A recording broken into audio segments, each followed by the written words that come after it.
Hi, everybody. John Townsend here. Welcome to the Dr. Townsend Live program. It's a once a week webinarish call-in experience. We're from 2 to 3 every Wednesday on Pacific time.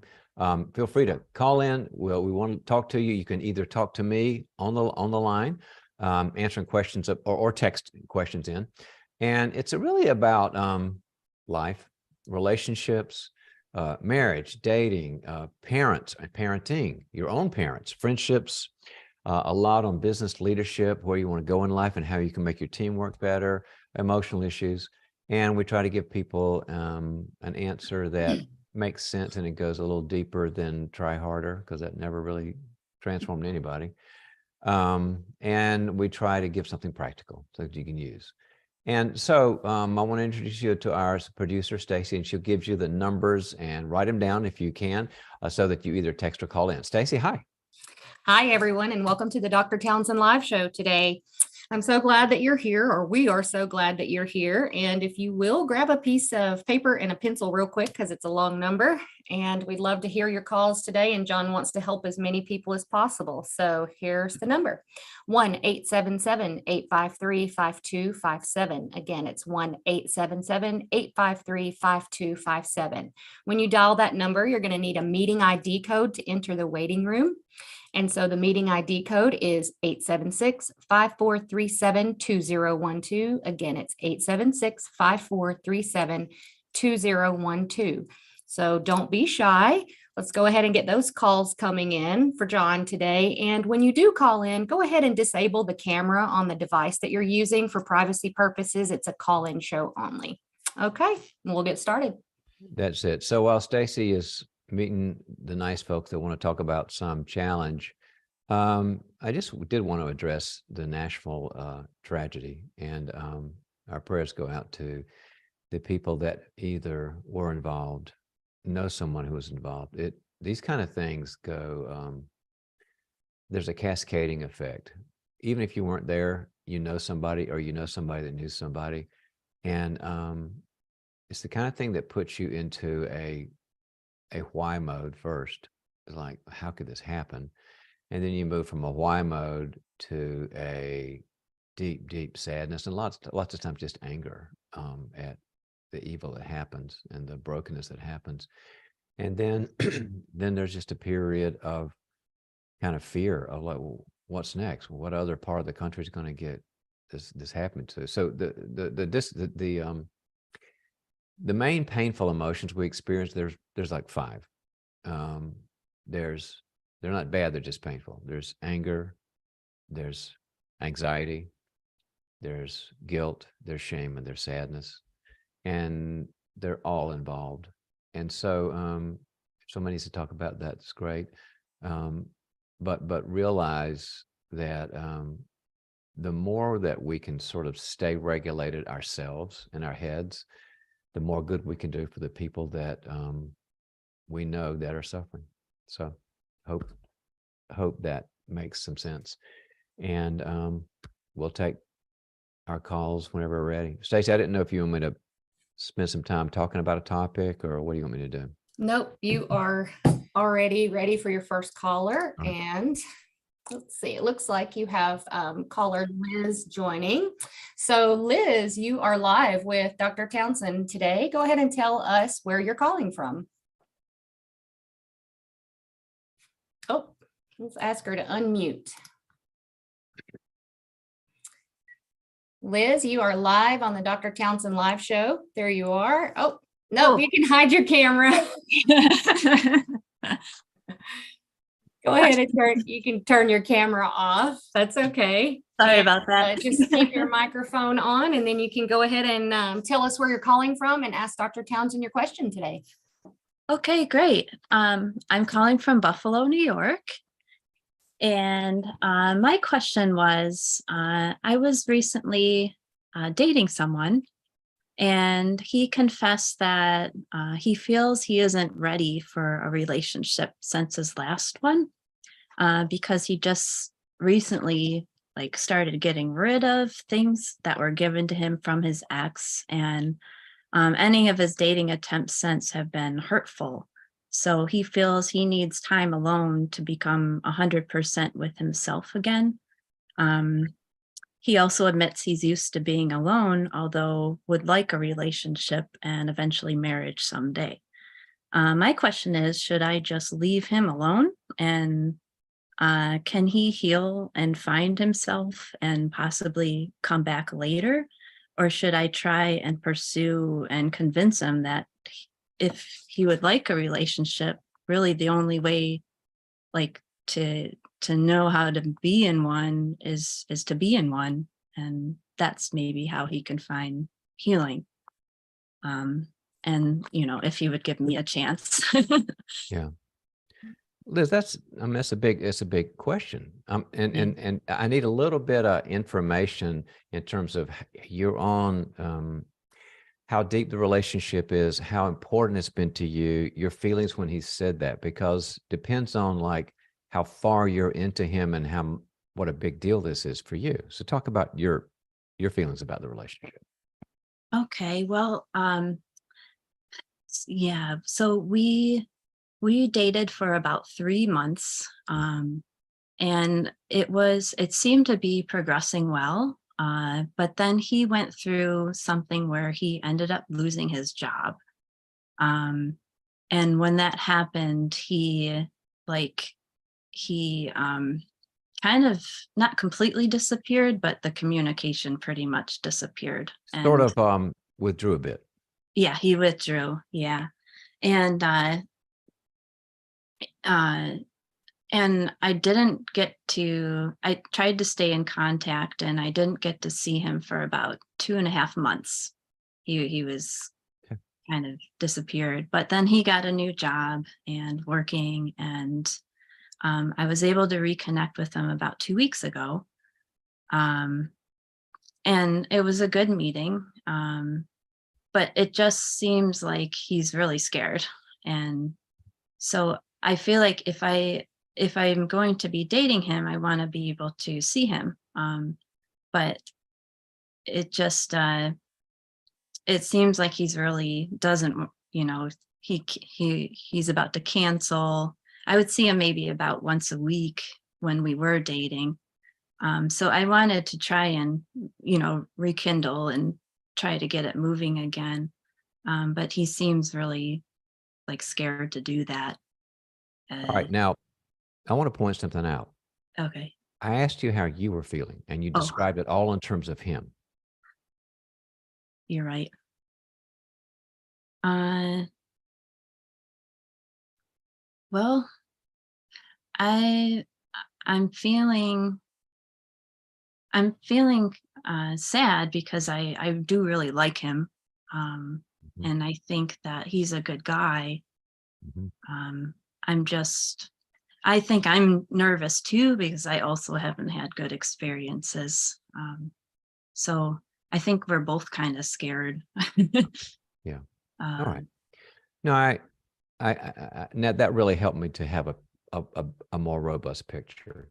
What yeah, I heard him saying when you started our narrative yeah, was he got really banged up in the last one, and now he needs to find out kind of if he's ready for anybody. I didn't hear a Liz thing like if it's you and me. I heard I've got to go in the cave and figure out if I'm ready for a relationship. yeah, Is that how he presented it? yes, Okay. Your response, and I want to kind of point this out, how your brain's working. Your response was when you talked to me was, maybe I need to go talk to him because you need to have that relationship to develop the relationship if you're capable of it. But he wasn't talking about Liz. He was yeah, talking about dating in general, and you personalized it to you and him. You see the difference? yeah, So you're kind of wanting to, I mean, you really care about the guy, I can tell that, but you're wanting to be you guys be the laboratory where he works out if he's ready yet. And he's clearly saying no. And I think if you pressed it and said, well, what if we do this, um, that could push things further for him. Here's what I would suggest. I would say absolutely. I think you need to have the freedom, and I won't bug you. But can we check in some amount of time? And maybe by the time we check in, maybe it's a couple of months from now, who knows? Mhm. And either I'll be dating somebody else and we'll just be friends or ex dates, or you will be, or you won't be, and I won't be, but maybe you're ready, maybe you're not. It's really not pushy or it's not at all intrusive to say, can we check it at some point? Because I do care and I'll hold on for you for a bit. And then you're communicating to him, because people have been hurt a lot. The last thing they want is to feel like somebody's pushing or controlling them. And I don't hear you controlling, but I do hear you sort of investing yourself in a way that he might just go, all right, I'm getting back in the cave. So just check in, be nice to him. But I really want you to spend some time thinking about what it is that he brings to the table. Maybe it's a sense of humor. Maybe it's he's a warm person, or maybe he's got great ideas, or maybe he's affectionate, or maybe he thinks well. But I'm thinking about Liz, not with this guy. He's maybe the guy, but I want you to think more.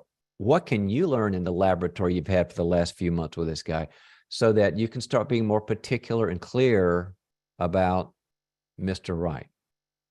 That Okay. will do. While you're in this limbo period, thinking about things, start thinking, what is I liked about it, and what do I not want to pick next time? Because this has to be a growth experience for Liz as well as him having his own. Your life doesn't go on hold. So begin making little notes about that and see what you can learn. Okay. Thanks for Thank calling. you. All right. Good luck. Okay. Thanks. So, all of us have an opinion about our relationships. Nobody says in a relationship, I don't have any desires. You can do anything you want. Blessed are the doormats, for they shall experience the heels. Nobody wants to be that. So it's totally okay to say, I need more attention. I need more, I don't know, eye contact. I need more fun times. I need more spiritual times. I need you to not make fun of me in public. There's nothing wrong with saying what you need and want. But the minute you begin pushing an agenda after 2 or 3 times, unless somebody's toxic, like an alcoholic or beating you up, well, that's when you got to call the cops or somebody. But after a while, it becomes nagging, and nobody ever fell in love with nagging. So just kind of keep the balance in mind of your needs are important, and you can bring them up 2 or 3 times, but after a while, it becomes badgering, and that doesn't help anybody. Just accept that they've got a different way, a different limit, and then you kind of decide what you do want to do the relationship. Instead of changing that, can I wall that off? Can I sequester it? Or do I need to bail out? But don't try to knock down their boundaries. Absolutely. Great point, John. Okay, your next caller is live. Caller, you are live on the Dr. Townsend Live Show. Go ahead and tell us your first name and where you're calling from. Hello, my name is Diane, and I'm calling from New Jersey. Hi, Diane. Hi. My question is, I have a husband. We've been married 24 years, and he's become very emotionally distant and unavailable in the last couple of years. It actually happened right after his mom passed away. And that, I don't know if that's significant or if it's just coincidental. He's always been kind of negligent, like he avoids connection, he avoids contact, he stays in his own self-absorbed world, and he's retired now and we're Negligence older. is probably not the word. I think, Diane, I would probably say distant, or maybe even maybe detached a bit. Is that more accurate? Yeah, I would definitely use that description. And I've tried to talk to him many times in the last couple of years, and he seems like he'll make excuses, but then he'll agree, yeah, things are not the way they should be, and he'll seem like real far off. Oh, I wish things were the way they were when we first met. Well, we're in our 60s, so I don't understand that kind of thinking. It seems very immature that he hasn't grown into a mature love with me. And when we do interact, which is very minimal, it's like I live with a roommate, it seems forced. Like I feel like, aren't you even my friend anymore? And he'll say, I love you. I want things to be better and I don't want to hurt you. And then I'll continue to say, but this behavior hurts you, it hurts me, it hurts us. And, I've tried to get him to go to counseling. Finally, he did agree. He made a phone call, but it didn't go into anything. And I didn't know whether I should be the one to orchestrate it. You and mean just tell him, it was never a scheduled appointment that you guys No. attended? No, it was just, he looked it up, made the phone call, and they were supposed to call him back, but they didn't, and he didn't follow up himself. So I don't know what my Okay, role now I is. know why you said negligent, because he's passive. Yeah, he is very passive. I got it now. And, Okay, and, that makes and sense. he holds his feelings in, and when he's upset, it's very passive aggressive, kind of immature behavior that gets acted out on me. Okay. All right. Yeah. Well, I mean, 24 years of a marriage, and to Yep. feel like in your 60s, this is where we are, is really difficult and sad. And I'm sure you're not doing well with your own feelings about this. Is that how it is for you? No, I'm not. I mean, I love him, and I don't understand his behavior. It seems foreign to me. I mean, we have a family. We grew together, our families, and now he's just absorbed in his own little world. It's almost like he's a teenager and he Okay. wants to start again. And Yeah, there's some part of him that's stuck in some what we would call an idealized wish, and yes, that happens sometimes. that's exactly right. That's All what right, I I think the best thing for us to do is, I think we ought to role play a conversation where we do things a little bit differently than the conversations that you've had, to kind of get some things broken through. Okay, all right. So I'm going to call you Hal, and I'm going to be you. I'm going to be I'm going to be the skillful Diane. Okay. And we're going to try to have another conversation about where we are and where we want to go. But I've got some different ideas about how to handle it for you to take home with you as your little homework assignment. How's that sound? Okay, sounds good. Okay. So you're having coffee, and by the way, this is not like an ad hoc, spontaneous, in the moment, in the middle of a movie, or while you're taking a walk or whatever, because he's going to feel ganged up on, hijacked. This is a scheduled meeting at 3:00 on Tuesday where there's nothing going on. Okay. Okay, got it. Hey, honey.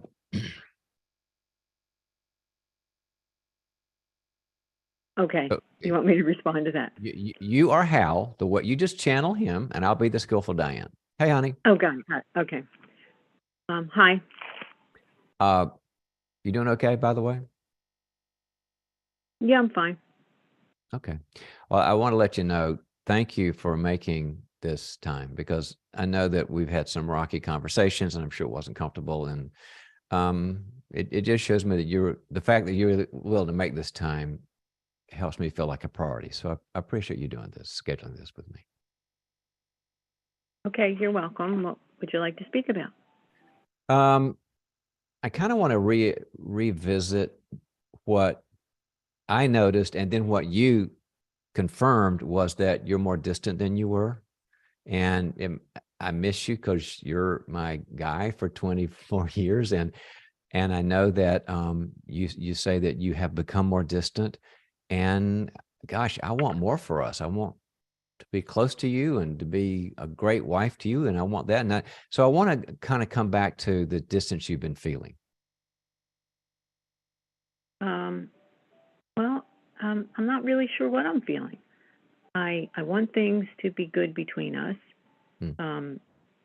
I know we haven't really been good companions together, but I just don't know what I'm supposed to do. Well, I know you mentioned a couple of times. I mean, I get that. I understand the feeling a bit like, what am I supposed to do? You mentioned that you wish things that were the way they were. And at the time, I just kind of said, I don't get it, or that sounds immature. Maybe I was a little bit too critical, honey. I really want to enter your world. I want to get this. And so I want you to describe for me what that means, like in the old days. And I'm not gonna say, well, we're in our 60s. I think that probably came across a bit critical. Tell me what you mean by that. Let me enter your world. Okay. I just remember when we were first dating, we used to go to a lot of fun places and laugh and joke together. Mm. And we would talk, and you would listen to me, and it seemed like we just didn't have any problems, Mm-hmm. and nobody else got in the way. Mm-hmm. Yeah. And it was very lighthearted and fun. I have the same memories. They were wonderful memories. Well, you said nobody got in the way. Help me understand that part. Well, when we were first together, because we married and you had your two children, Mm. my stepchildren, it seemed like you spent way too much time with them and not Okay. enough with me. Okay. And even though the kids are grown now, you'd like to go back to the time before that. You sort of feel like you sort of lost me in the kids' time. Do I have that right? Yeah. It's like you put them first, Okay. and you didn't hear my feelings at the time. Yeah, I wrote little notes while you were saying that. I thought it was so instructive because I have so many of the same feelings.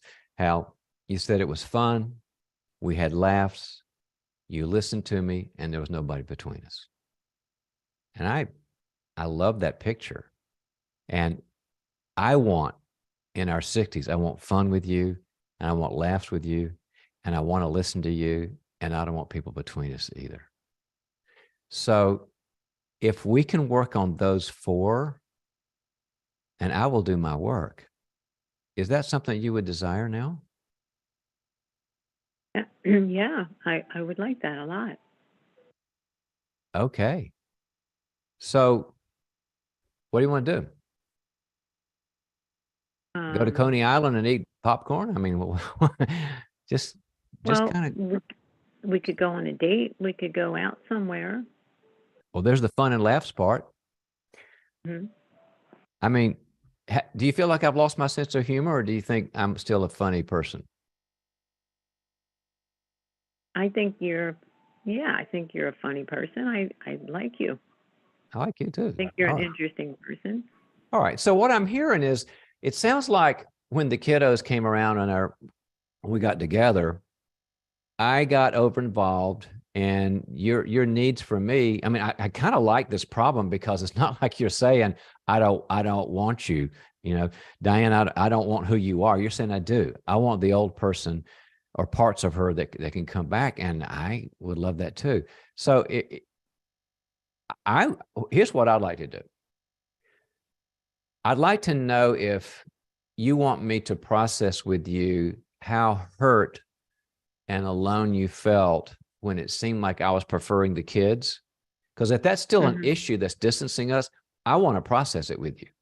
Maybe there's an apology I need to do, or maybe you do, or do you want to say it's kind of okay now because we're back together? Let's move on to the dating part of our lives. Which would be better for you, Hal? I need to go back there and process that. Okay, so the hurt is significant. Yes. All right. Okay. I feel much closer to you now that you're saying that, because I think maybe you didn't feel safe enough to tell me that, and maybe that's what the distance was about. Is it possible that this stuff was in the way and you just didn't feel safe bringing it up? I didn't think you would listen to me. I thought you would think it wasn't a big deal. Okay. I am a go-getter. I reach conclusions quickly, and I think that I screwed up there. I'm going to make it my priority to listen to you. Can't always agree, but I want to give my full attention and not judge you and just say, well, that's silly. I want to enter your world better. And especially the hurt you felt back in the old days, until you feel like I get it and I understand how bad you felt. And I want to concentrate on that until you can say, Diane, you get how bad it was for me. Would that be of any interest to you? Yeah, I can do that. But there's also some issues that I had during that time that I think created a little distance between us also, because I Yeah. knew that you you seemed very angry at me I and was. the kids a lot. Yeah. You And know what? that Look, was here's my idea. confusing. Here's my idea, honey. Either we can do it with just me and you, and maybe, there's this guy Townsend that's got a book and all this stuff, or we can do it like me and you and really talk about your part and my part, your hurt, my part, my anger, your sadness, or whatever. And then you come out and we both feel, oh my gosh, I know you at a different level now. Nobody's scared of getting rejected. And we really forgave each other. We moved on. Or to go straight to a marital counselor. But my thinking is maybe we've got the skills and maturity to handle this. And then if it's still a mess and we're both feeling hurt and distant, we'll get the shrink later. But what if you and I just have some dinners where we just talk about this stuff and we're honest and vulnerable, and just try that? I guess we can try it if you'll listen. The If you'll history listen to for me. you is that I haven't listened. Yes. Okay. I want to understand that. And we don't have time to go into that right now. But I think what I'd love to do, I think would help us start to take little baby steps toward each other, is you come up with one issue of the one thing that Diane could change. And I think it would be that you don't feel like I listen. And I'll come up with the one issue that I think Hal needs to change. Who knows? Maybe the wrong toothpaste. I don't care. But we'll have an evening together, a nice dinner, and spend a few hours, take notes. And I want to understand how it felt that I don't listen, because I want to be a good listener. And I want you to understand whatever I come up with. And we come away with some progress on those two issues. How would that feel? Yeah, that's good. I can try that. All right. I do hear the hesitation. I get it. But Well, it's because you bring up a lot of issues. I know that I don't talk about how I feel, and you bring up a lot of things that I do now that bother you, that hurt you. Hal, And that's off the table. That is off the table for this killer dinner we're going to have. One thing. I know I bring up a lot and I overwhelm you, and I'm a verbal person. I'm going to bring up one thing.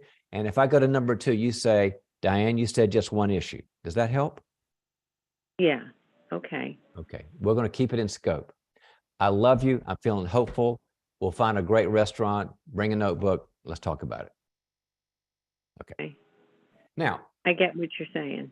right. Now, what I want you to do is pick up one skill that you got in there that you can kind of go to Hal and say, I want to do this. What's one skill you learned? Be a good listener. To try to be a good listener. I think so. And in my book, Loving People, I have a whole section there on being a bridge person, a listener. It's just all these skills that you're a bright person, you can learn these things. Do some homework. And it has to do with entering a person's world emotionally, even if you don't agree with them. And before we give them our opinion, here's the magic words, is we have to say, and I train people to do this. Did I get it? And they go, no, you didn't get it. You're not even close. And you say, let me try it again. What you're saying is this. Did I get it? And they go, no, you're making me like to be a bad guy. Let me try it. And after 3 or 4 times, then the person goes, I think you got me. It's going to be a skill. So, and you know what? right. I got to run, but I want you to do that. Thanks, Diane. what's the name of the book again? Oh, Loving People, like the progressive term, loving people, how to do it. Got it. Okay, good luck. Thank you, Dr. Townsend. I All right. appreciate it. Thanks for calling. Bye-bye. That was really cool that Diane was clear that she heard that he's afraid she's not listening, and she didn't get defensive about it. Non-defensiveness is a great thing. Defensiveness is an awful thing. And I'm glad that she's like, the relationship was important to her. So way to go, Diane. Absolutely. Okay, John, we are up with your next caller. Caller ending in 240. You are live on the Dr. Townsend Live Show. Go ahead and tell us your first name only and where you're calling from. Hi, this is Peggy, and I'm calling from North Carolina. Hi, Peggy. Hey, thank you for taking this call. I appreciate it. Sure. I've What's got your question today? I've got a couple of women friends, 7 of us that are we're good social friends. Everybody's a Christian. 5 are married, 2 of us are not, and I live alone, don't have any kids. So we all do a Bible study together, all of us, plus a much larger group as well. And one of the women in my group of friends had told me, had distanced herself. I could tell she was distancing herself, but I didn't know if I'd offended her somehow. And I asked her a couple of times. Finally, she took a phone call from me, and she just started blurting out that I needed to stay away from her husband, that she said I was having sidebar conversations with him, that I got up too much during the Bible study to use the restroom, and it was just to be seen. She said I wear my tops too low, that other women feel the same, that it was suspect that I wanted to have girl time with her at her home. And she told me I have a spirit of seduction and that I need to be delivered from it. And I was, there were other things on her list, but that's the gist of it. So I was kind of, I listened to her share all of her thoughts, and then I explained my feelings for everything. And I assured her, I'm not interested in your husband. If you're not standing there when I'm talking to him, I'm just talking about daily things, but I live alone and you don't. And so when I get around my friends, it's nice to have conversation with anybody. I don't care what we're talking about. And there's certainly nothing you can't join in on. So after I explained my very sincere responses to everything, she told me that I was lying, that I didn't hear a thing that she said.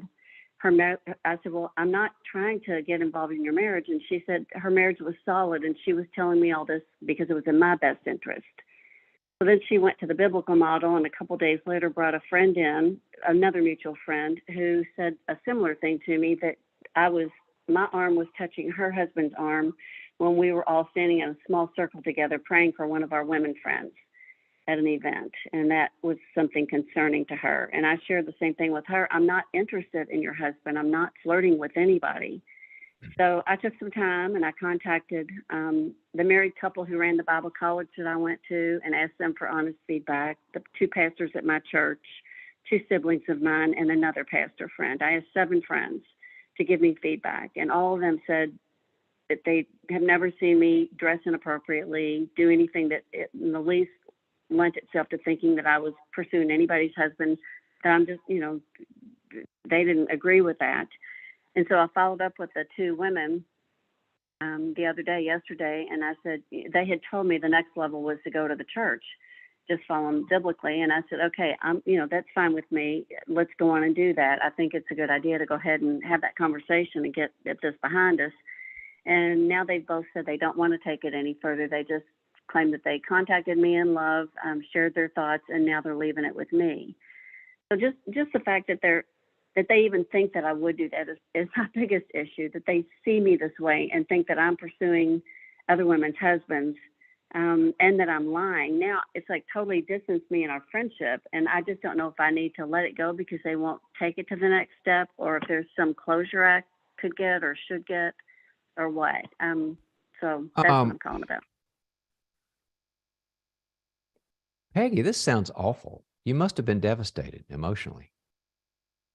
Well, I was really, really shocked. I mean, shocked. I would have been shocked, but then I would have been hurt. Were you hurt? Yeah. I mean, yes, it does hurt for somebody, to do something like that, because I didn't have any idea that either of them thought this, and she implied there were others. So right. I don't know what to make of it. All right, let me give you a few ideas on this. It just feels like you got bushwhacked here. I feel like I've been shot with a machine. What do you call it? Get it. That's the hurt part I was talking about. Yeah. You've done a really good job of doing the due diligence, what it says in Matthew about taking the beam out of your eye. You went to, pastors and other friends and this sort of thing. They all went, we don't see seductionism and husband grabbing stuff in you at all. That's really good. I do have a question now. There's 7 women in the study. And no, there's a lot more than that. There's just 7 in my circle of friends, including me. Let's just stick with the circle because there's a lot of, I don't want to make it too complicated.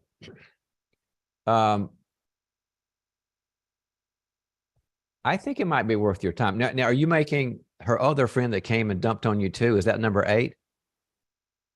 No, she's in that group of 7.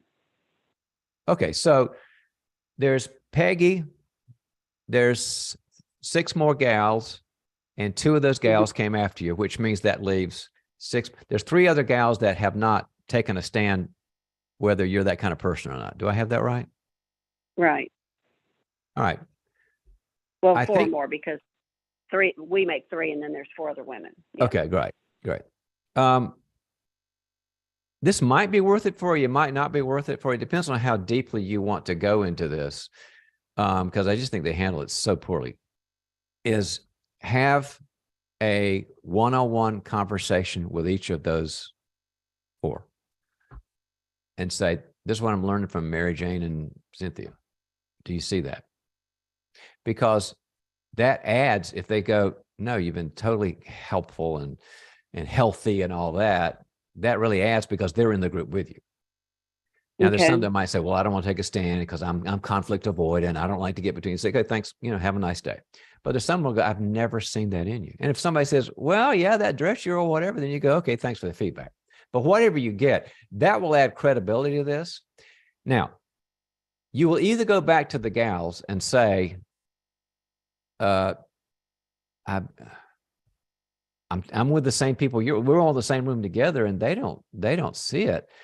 And so I want to stay in the study if you'll be nice to me. We don't have to agree on this, gals, but I it's a good study. But if you'll be nice and kind to me and you've said your piece and we'll agree to disagree, that's fine. It's that important to me. Or you can say, I listened to you, I did the due diligence, and I'm going to find another Bible study somewhere else. So if you knew that you can't convince them, even if you came in and said, look, I got 3 other gals in the study, they say it's not true. And they change their minds. Well, everybody wins. Everybody wins because they go, oh yeah, got it. And okay, we were wrong about this. There's no problem. But if they go, no, that's not enough for us. We still think you're a seductionist Jezebel person, but we won't say anything about it. It'll be nice to you. Would you still want to be in the study knowing they feel that toward you in a Bible study? Well, it's a training series, a discipleship training series that goes for another 2 or 3 weeks, and then we split off into separate groups anyway, and they live opposite end of town of me, so I probably won't be in the same group with them. So we got 3 weeks to go. But they were part of a social circle of mine too, not just in Bible study. Well, my question remains, since it's a social circle, and if they say we had it wrong, we were paranoid, or we just insecure, whatever. If they don't say that, if they go, no, we'll be in the group with you, but we still have our opinions, agree to disagree. Would you want to be in a social group with people that were feeling that crap toward you? Right. No, obviously not. Right. There you go. What I'm wondering is, am I starting like a gossip chain to even involve the other women? That's not a gossip chain. This is something that we get so wrong about what the Bible says. We kind of go, well, if I bring up my pain to somebody else, am I gossiping? Here's the deal. Look at Matthew 18. And Jesus says, if your brother sins against you, go to him. If they don't, you bring 2 or 3 witnesses. Now, that's not gossip. Why is that not gossip? Because you bring other people in, because it's in the purpose of having the conversation at a better level. Gossip is when somebody doesn't want to have the conversation and just wants to kind of blame. Can you believe what they did? And that's really unhealthy. And the Bible's right about how bad gossip is. But you're not doing this. If you told me, I want to go to those 3 women and just tell them how bad these gals were, and I don't want to ever deal with them again, I would go, yeah, don't do that, Peggy. But you're saying, all right, I'll go to them. And then I'll come back to you guys. Gossip is when it's only for the purpose of blame, projecting, so everybody feels better, but you don't have to do the hard work. So I think it's the way we ought to go. Well, the pastor of my church suggested. Peggy, I'm going to have to go. I'm sorry. Oh, okay. A lot of people Okay. online, but I hope this helped you. Okay, thank you. You take care. All right. Hey guys, guess what? Relationships are hard. Anybody got an idea about that? They're hard and they're worth it. We're relational people, but think about how complicated things are. And if you're don't ever be one of those people that did that to Peggy and say these 4 things about got the spirit of seduction, unless you have ample evidence and you come to them with vulnerability and you're taking the own beam out of that. They did it so poorly, and I think they're wrong anyway. By the way, if you want to learn a lot more about how relationships and your own internal way of relating can help you have a great career, welcome to the Townsend Institute for Leadership and Counseling. We are fully online, got all the accreditations for your master's or credential in counseling. You can be a Christian counselor. Your master's or credential in coaching, executive coaching consultation, where you can develop leaders, or you can be a leader yourself, run your own church, run your own business, run your own corporate gig. You can be in a family business, but we're putting out students left and right that are getting wonderful, wonderful jobs because we teach you both the task involved, like how do you deal with these things? And what are the technical things? What are the strategies we use? But we also teach you about the relational part. We're online and we teach you deeply how to listen, how to know when to confront, how to inspire, how to help people change. You get the task part and the people part, and tons of great stories about our graduates. So this is your time in life, whether you're 20 or 80, you're 2.0 or you're 7.0, give us a call. And we have an info sessions where I show up with our great staff. We have people from all over the world who are interested in the program. Stacey will put in when the next info session is, and you'll learn a lot about us. So I want to let you know that. Okay, John, it looks like your next caller is a live caller ending in 800. You are live on the Dr. Townsend live show. Go ahead and tell us your first name only and where you're calling from. My name is Rebecca, and I'm calling from Georgia. Hi, Rebecca. Hi. What's your question for us today?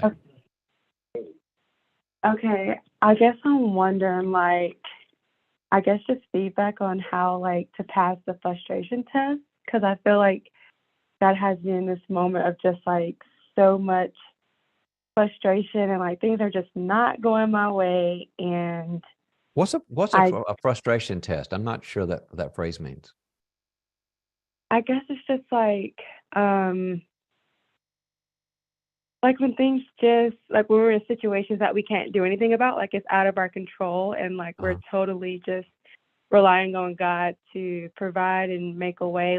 For example, my finances are not where I need them to be, but also still need money, so it's kind of I'm in this place of me just trusting God to do what only He can do. I've done everything that I can do, and right now I'm in this moment of letting God be God, but it's I'm still struggling with so much, and it's the more that I'm praying and the more that I'm seeking God is almost the worse that it gets, and I'm just wrestling with just trying to get out of this cycle, but I know I just have to wait on the Lord. So it's how do you I guess some practical things, how to get out of this cycle. I'm just very frustrated with just my career, my church, my friends, my finances. I don't know what to do. I'm really sorry to hear that. Sounds like nothing in life is going very well. Well, things are going well. My marriage, Church, my friends, that, finances are not good, but other things are good. right. So there are definitely days where I'm just thankful, and I can, reflect on all that the Lord has done, and that helps me to make it throughout my day, because I'm all right. the Lord has One been thing, faithful to me. one place that Yeah. we can start here, Rebecca, is to talk to somebody you're close to who will tell you the truth, not just, shine you on, and say, I think I've done everything possible about my money, my friends, and my church, but I could have missed it. And me. Is there something I've missed in the money part? Because I got to have more. Is there something I missed with this friendship thing that's going on? Is there something I missed in my church part? And when I coach people who tell me I've done everything, probably 95% of the time when they tell me that, the more we talk, they'll go, I didn't think about that. So my point is, before we go into I've done everything, everything's a big thing. And there's a lot of wise people that have got strategies and ideas. And you said, give me something practical. I would find a safe, loving, truthful, probably successful person that's navigated well things to say, I want to tell you everything I did with those 3 areas. Is there anything I missed? All right. So that's part 1.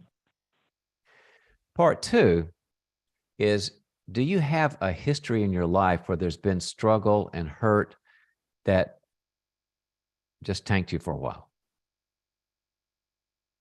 Yes. You're in a bad place now, but is there something way back when or way back then that reminds you of this? I mean, I feel like pretty much a lot of my life has been in this waiting season of seeing God provide and make a way. So it feels normal, but I feel like I'm just like very aware of it right Okay. now. It's something that you know And well. Okay. Because I was going to have another piece, but you kind of answered that little checkbox. But let's suppose that Peggy has tried everything there is. And the people that are safe and sane and successful go, friends, church, and money, you've done it all. What I would then do is I would make sure I have some people around me to help me to let go of the things I can't do and to grieve and be sad about the things I can't do and to never be alone. So I've always got somebody, and then to do what we call in psychology, adapting. How can I adapt to the fact that there's no money coming, that I don't have enough money? So what do? My friends are upside down. Where do I get new friends, or how do I fix these? My church is not the right church. Adaptation means I still trust God. I love him, and I know that he does all these miracles in my life, but I'm going to adapt to these realities. The problem when we start to say, I'm waiting on God, Peggy, is that sometimes it adds a thing called passivity to us. And I'm sorry, Rebecca, passivity means that I'm not going to use the choices I do have. And it feels, and we say that a lot, I'm waiting on God, because the Bible does say wait on God. But the Bible never says stop rowing the boat. And so make sure you're not slipping into passivity, because God wants us to work, like it says in Philippians 2, for his good pleasure to do everything we're supposed to do while he does his job for his good pleasure. Make sure you're accountable to people that will always say, I know you're having to live on less. Maybe you have to move to another place. Maybe you got to change churches. Maybe you got to get new friends. I'll help you do that while you're adapting. Make sure they're helping you move, and never think that passivity is the will of God. Yes. And anything interesting thing about that passage when in Psalms, when it says, wait on the Lord, everybody used to say, I'm going to stop doing everything. I'm going to just do nothing but pray. And the word in the Hebrew, in the word wait, means it's the idea is that there's a cord, like a rope cord, and it means it's tightened and tightened and tightened. So while we're waiting, we don't want to do what only God can do. That's his job. But while we're waiting, we're active. We're being tight. That's where I go with that. And best of luck, Rebecca. thank you. It's hard, especially when you see no way out. Henry Cloud and I wrote a book called It's Not My Fault, where we talk about the helplessness that comes in our heads and it overwhelms us. And we talk about, you got to get the support, and you've also got to say, what can I own? And you got to get active. The right kind of support they'll love you and be with you and cry with you and hang out with you and take you to dinner. And then they'll say, okay, but what's your part here? And then the third thing is, what are the action steps? Those are the things that kind of matter. There's a thing in psychology called learned helplessness that sometimes we get stuck into, where we're so overwhelmed we don't know we can make a move. That's when support comes first, because you can't, if your people fuel tank isn't working, you'll stay helpless. It's just, you need relationship, and they'll help you to have an action plan. Okay, John, your next question comes from Jacob, and he is out of Nashville. He is contacting you due to the shootings that happened. And he says he would call, but he can't hold his composure enough to get on a phone call. So he's writing in. His question is that he and his wife are well acquainted with one of the families who lost a little girl. And they go to church together. And he said they have two little girls themselves who didn't go to the same school as their friends' children in church did. And he is asking, what is the best course of action as a supportive friend to be able to take? My wife and I feel frozen. We do not know the proper way to be able to reach out and what to say. Yeah. Well, Jacob, I'm glad you're even considering that, because a lot of times when people are in catastrophic horrific loss, other people, the tendency is to kind of feel like I'm not even qualified to help. So they kind of don't do anything. And those people who have suffered sometimes feel very alone. So I'm really happy that you're wanting to move in toward those people. Now, there may be a line a mile long, who knows? But I'm just telling you, to do something, just the fact that you are reaching out is like, it's like an antibiotic on their wound. The best thing I always tell people in this situation is to, whatever the modus of, or the venue of reaching out. Sometimes it's a phone call, sometimes it's a text, email. I would warm it up to a phone call, because something like this, the more personal, the better. And maybe they're not answering the phone, which is fine. And it's just a, we heard, we're so sorry, we're praying for you, and happy to talk anytime. Let us know if that's something that would help you. We can visit you. We can just talk on the phone. Maybe even a text would help, but we'll just wait and you let us know. Now, maybe they got a ton of friends and they don't need that, but maybe they're in that alone place because everybody else is so freaked out. And so they contact you back. You get a text or you get a phone call, or you get, and most of the time it's going to be, we'll just talk on the phone. I don't even leave my house right now. I'm upside down. And the one thing that people do that is well-meaning, but it doesn't work, is they try to make them feel better. Like give them encouragement, there's another day and God's in charge. And these are all true, but there's a timing aspect to this. When people are in catastrophic loss, that's the last thing you need to do, honestly. What you need to do, and it's kind of counterintuitive, but it's really the way to go, is just to say, tell me how it's going. How are you doing? They have a narrative, and it's going to be a nightmare narrative. And you and your wife just be able to do what psychologists call contain it, which means you just listen and you're empathetic. And I'm so sorry. Tell me more about that. That must have been scary. What else happened? How did that feel? That's what empathy is about. It's active. It's not just sitting there silently. But the thing I want you to notice that you're not doing is saying, yeah, but, realize that, there's a plan here and it's going to be okay. Don't do that, because that's when the person goes, you're not getting it. I took a risk in just sharing. And so active empathy, we call it attunement when I train students, our staff train students. When you tune in and just say, I want to know more about it, they will unload. If you feel safe to them, because I had somebody had a horrific thing happen earlier today on Zoom. Husband had made some major mistakes, and she's got a lot of people around her, but she said on the Zoom, I haven't been able to cry yet. You're the first person I've been able to cry with, because everybody else wants to cheer me up, and she had to cry.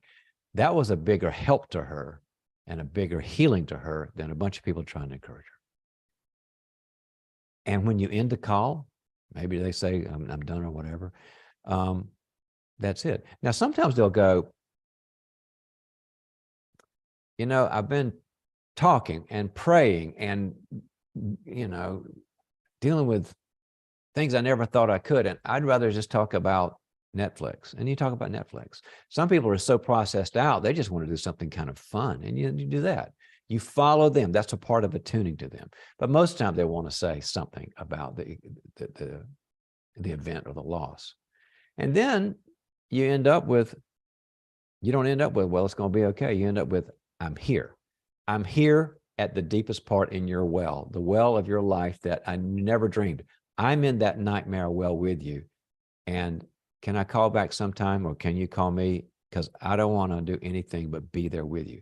The being with in catastrophic loss, and most losses, is much more healing than the encouragement. Encouragement comes later when they're stabilized, not now. So good luck with that. I'm glad you're doing it, man.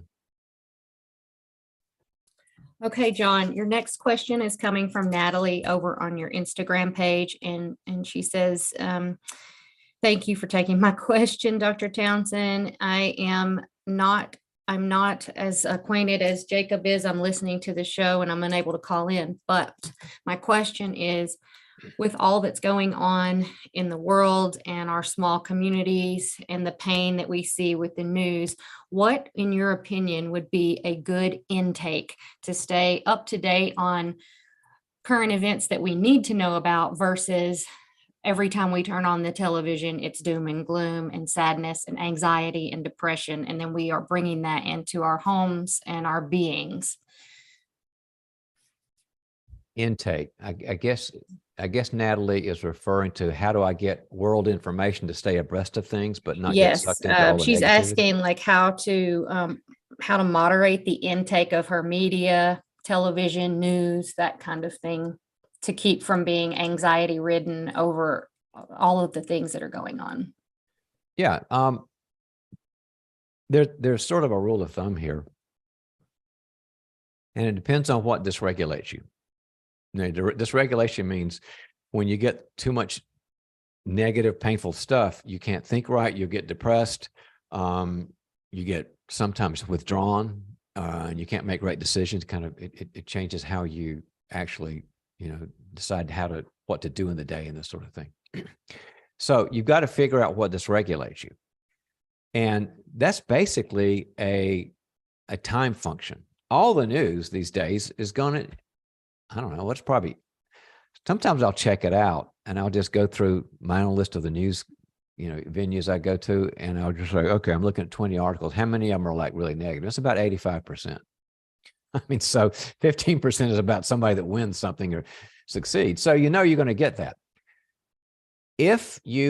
So what I would want you to do is to figure out where your dysregulation time is. Because it's pretty much, I think there's a couple of sites that are kind of like positive news. It's great, but you kind of got to get the other. So what I used to tell my kids in the morning was, they said, why are you looking at news? I said, well, good morning, guys. I want to see if we're at war with anybody because I got to know what to do. So you have to do that. So you're prepared for life. But I think that everybody has a certain amount of minutes engaged in news. Some people are on 24/7 and they don't get dysregulated because it's sort of like, I can detach from and I know my part, and they're wired differently. Some people looking at 30 minutes will screw up their whole day. So you go systematically for about a week. And me, I'm in the morning some, and then I do later in the day some, but I don't let it wreck my day. I go to my point of dysregulation. So I'm ready for the day. I'm armed. I'm not surprised by anything, but I'm not like taken down. And so begin to go, in a week, 5 minutes, 30 minutes, an hour, morning, afternoon. And then you'll know sooner or later, you go, I just wrecked my whole day because it's just tossing me around, and I got to back off from that. And you'll find out maybe yours is 1 minute a day, probably more than that, maybe, but it won't be 24/7. The other thing is make sure, and this isn't just the news part, make sure you are getting with people who really believe that there's hope, not like, make it up stuff, hopeful thinking, but there's hope because there's reality. There are good people in the world. There's a God who's going to win in the end. And there are things going on these days, and that will help. So best wishes there. Well, Stacy? That's our time for today.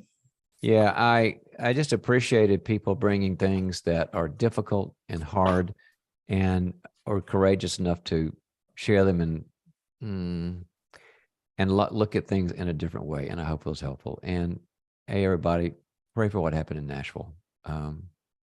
They need it. So have a good week. We'll see you next week.